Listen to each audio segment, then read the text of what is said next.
Friends, ముందుకైతే bread శాండ్విచ్కి కావాల్సింది ఏంటంటే చూడండి, బ్రెడ్లు అయితే కొన్ని తీసుకున్నాను అన్నమాట. నేను మనకి ఎన్ని కావాలన్నా మన ఇష్టం ఫ్రెండ్స్. నేనైతే కొన్ని తీసుకున్నాను. చూడండి, ఇందులోకైతే ఇది ఇలా పక్కన పెట్టేసేసుకుందాము. కొన్ని కీరా దోస ఇలా చిన్నవి ఉంటాయి కదా, ఇలా స్లేసులుగా కట్ చేసుకోవాలి. చాలా సన్నగా ఉండాలి. చూడండి, ఇలా ఉండాలి. కొద్దిగా కొత్తిమీర, కొద్దిగా పుదీనా ఇది ఇలా పక్కన పెట్టేసుకుందాము. చూడండి, కొద్దిగా పచ్చి కొబ్బరి తీసుకున్నాను అనమాట. ఒక 2-3 పచ్చిమిర్చి రెండు తీసుకున్నాను ఫ్రెండ్స్. మీరు కారం తినే వాళ్ళు అయితే వేసుకోవచ్చు, పిల్లలు తినే వాళ్ళు అయితే చూసుకొని వేసుకోండి. కొద్దిగా పుట్నాల పప్పు అయితే కావాలి. చూడండి, ఇప్పుడైతే మనం ఒక మిక్సీ జార్ తీసుకొని ముందుగా ఈ కొబ్బరిని మిక్సీ పట్టేసేసుకోవాలి. పచ్చిమిర్చి, కొబ్బరి ఇందులో వేసేసుకోవాలి. తర్వాత ఏంటంటే ఈ పుట్నాల పప్పు కూడా ఇందులో వేసేసుకోవాలి. ఇప్పుడు కొద్దిగా ఇందులో మనకి స్టఫింగ్కి సరిపడా కొద్దిగా సాల్ట్ వేసుకుందాము. ఇప్పుడైతే మనం మూత పెట్టుకొని మిక్సీ పట్టేసుకుందాం ఫ్రెండ్స్. ఇది పేస్ట్ లాగా చేసుకోవాలి. కొద్దిగా వాటర్ వేసుకొని ఫ్రెండ్స్ చూడండి, మిక్సీ అయితే పట్టేసేసాను. ఇలా కొద్దిగా పేస్ట్ లాగా చేసుకోవాలన్నమాట. చూడండి, ఇలా ఉండాలన్నమాట. ఇప్పుడు ఇదైతే మనం ఇంకొక బౌల్లోకి అయితే తీసేసుకుందాం. ఇలాంటి ఒక చిన్న బౌల్లోకి అంతా ఇందులోకి తీసేసుకొని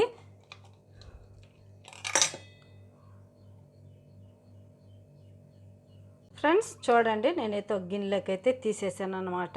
ఇప్పుడు ఇందులో మనము కట్ చేసి పెట్టుకున్నాం కదా, కొత్తిమీర కూడా ఇందులో వేసేసుకోవాలి. పుదీనా కూడా కొద్దిగా ఇందులో వేసేసుకోవాలి. అంతే ఫ్రెండ్స్, ఇంకేమైతే అవసరం లేదు. అల్లం అవన్నీ అయితే మనకేమొద్దు. ఇప్పుడైతే మనం ఇలా పేస్ట్ చేసుకున్నాం కదా, ఇది బ్రెడ్ మీద అయితే ఒక్కొక్క బ్రెడ్కి ఇలా అప్లై చేసేసుకోవాలి.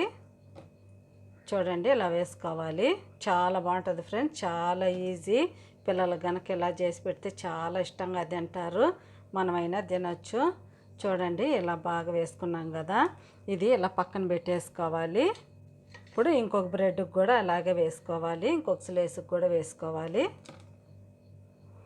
చూడండి, ఇలా వేసేసుకొని అంతా వేసుకోవాలి. ఇప్పుడు మనం కట్ చేసి పెట్టుకున్నాం కదా, ఈ కీరాని ఇలా వేసుకోవాలి. అన్నిట్లోకి ఇలా పెట్టేసుకోవాలి ఫ్రెండ్స్. ఇప్పుడైతే మనం ఇంకొకటి వేసి పెట్టుకున్నాం కదా, 2 ఇలా వేసుకోవాలి. అంతే ఫ్రెండ్స్. చూడండి, ఇలా పక్కన పెట్టేసుకొని అన్నీ ఇలాగే చేసుకోవాలి. ఫ్రెండ్స్ చూడండి, నేనైతే ఇలా 3 చేసుకున్నాను అనమాట. మనకి ఎన్ని కావాలన్నా అన్ని చేసుకోవచ్చు ఫ్రెండ్స్. ఇలా గట్టిగా నొక్కుకోవాలి. అంతే ఫ్రెండ్స్. చూడండి, మనకి ఎన్ని కావాలన్నా అన్ని చేసుకోవచ్చు. నేనైతే ఒక 6 స్లైసులు తీసుకున్నాను. నాకైతే 3 వచ్చాయి.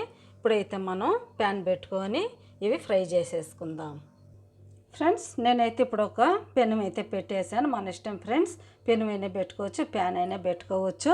నేనైతే ఒక పెనం పెట్టేసి స్టవ్ అయితే వెలిగించుకున్నాను. ఇప్పుడు ఇందులో మనం కొద్దిగా బటర్ వేసుకుందాం. బటర్ అయినా వేసుకోవచ్చు, నెయ్యి అయినా వేసుకోవచ్చు, ఆయిల్తో అయినా చేసుకోవచ్చు ఫ్రెండ్స్. నేనైతే బటర్తో చేస్తున్నాను. బటర్తో చేస్తే చాలా బాగుంటుంది. ఇప్పుడు ఇది ఇలా బటర్ కొద్దిగా కరిగిన తర్వాత మనం ఒక్కొక్క శాండ్విచ్ని ఇందులో వేసుకొని ఫ్రై చేసుకోవాలి. చూడండి, కరుగుతుంది కదా. ఇప్పుడు ఇది ఇలాగే పెట్టేసేవాలి ఫ్రెండ్స్. ఎందుకంటే అన్ని వైపులా బాగా కాలుతుందని, గుంటగా ఉంటుందని నేను ఈ పెనం పెట్టాను అనమాట.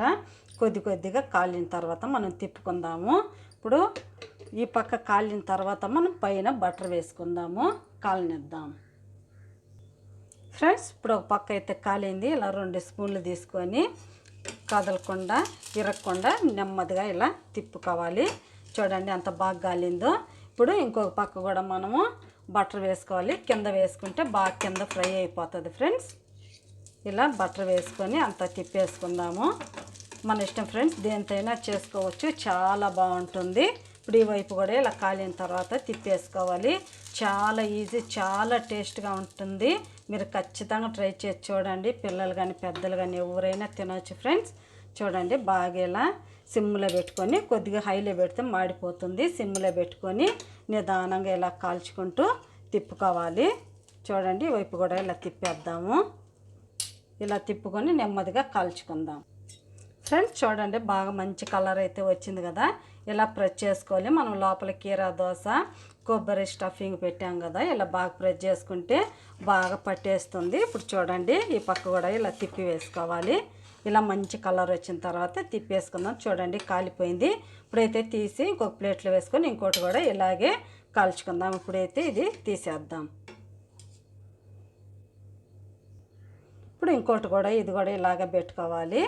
ఇది కూడా ఇలా వేసుకొని ఇది కూడా బటర్ వేసుకొని కాల్చుకోవాలి ఫ్రెండ్స్.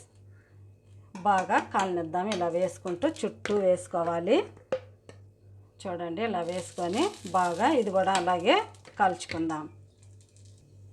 ఇది కూడా ఒక పక్క కాలిపోయింది ఫ్రెండ్స్. ఇప్పుడు ఇది కూడా ఇలాగే తిప్పుకుందాం. చూడండి ఇది కూడా ఇలా ప్రెస్ చేసుకుంటూ కాల్చుకోవాలి. రెండు వైపులా కాల్చుకోవాలి. ఇది కూడా ఇలాగే కాలనిద్దాం. చూడండి ఇంకొక వైపు కూడా తిప్పేసాను అనమాట. ఇప్పుడు ఈ వైపు కూడా తిప్పేసుకుందాము. చూడండి మంచి కలర్ అయితే వచ్చేసింది ఫ్రెండ్. ఇది కూడా తీసేసుకొని అన్నీ ఇలాగే కాల్చేసుకోవాలి. ప్లేట్లు అయితే తీసి వేసేసుకుందాం. ఫ్రెండ్స్ చూడండి అన్నీ అయితే కాల్చేసాను. ఈ విధంగా నేనైతే 3 కాల్చాను కదా. ఇప్పుడు ఇది ఎలా కట్ చేయాలో చూపిస్తాను. ఒక ప్లేట్లో పెట్టుకొని మనం కట్ చేసుకుందాము. ఫ్రెండ్స్ చూడండి నేనైతే ఒక్కటి తీసుకొని ప్లేట్లో పెట్టుకున్నాను. ఇప్పుడు ఈ విధంగా ఇలా కట్ చేసుకోవాలి. చాలా బాగుంటుంది. చూడండి ఎంత క్రిస్పీగా ఎంత బాగుందో. అంతే ఫ్రెండ్స్ అయిపోయింది బ్రెడ్ శాండ్విచ్ అయితే. చూడండి అన్నీ అయితే ఇలా కట్ చేసుకొని ఒక ప్లేట్లోకి అయితే పెట్టేసుకోవాలి. చూడండి చూడడానికి ఎంత బాగుందో. అంతే ఫ్రెండ్స్ ఇది మీకు ఎలా అనిపించిందో ప్లీజ్ మీకు కనుక నచ్చితే నా ఛానల్ని సబ్స్క్రైబ్ చేయండి, సపోర్ట్ చేయండి. ఇది ఎలా అనిపించిందో నాకైతే కామెంట్లో తెలపండి. బాయ్. మళ్ళీ ఇంకొక వీడియోలో అయితే కలుద్దాం. అన్నీ అయితే ఇలా కట్ చేసుకొని ఇందులోకి పెట్టేసుకుందాం.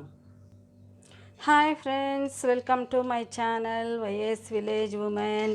ఈరోజు అయితే నేను చాలా సింపుల్, ఈజీ, టేస్టీగా పిల్లలు కానీ పెద్దలు కానీ ఎవరైనా తినేదే. చూడండి ఏంటో అర్థమైంది కదా, బ్రెడ్ శాండ్విచ్ అయితే చేశాను. చూడండి ఎంత బాగుందో. ఇది ఎలా చేయాలనో రండి చేద్దాం. మీతో అయితే షేర్ చేసుకుంటాను. చాలా బాగుంటుంది ఫ్రెండ్స్. పిల్లలకి స్నాక్స్గా కానీ స్కూల్కి బాక్సులోకి పెట్టేదానికి కానీ మనం టీ టైంలో తినడానికి కానీ చాలా బాగుంటుంది. చూడండి ఎంత బాగుంది. ఇది ఎలా చేయాలనో రండి చేద్దాం బ్రెడ్ శాండ్విచ్.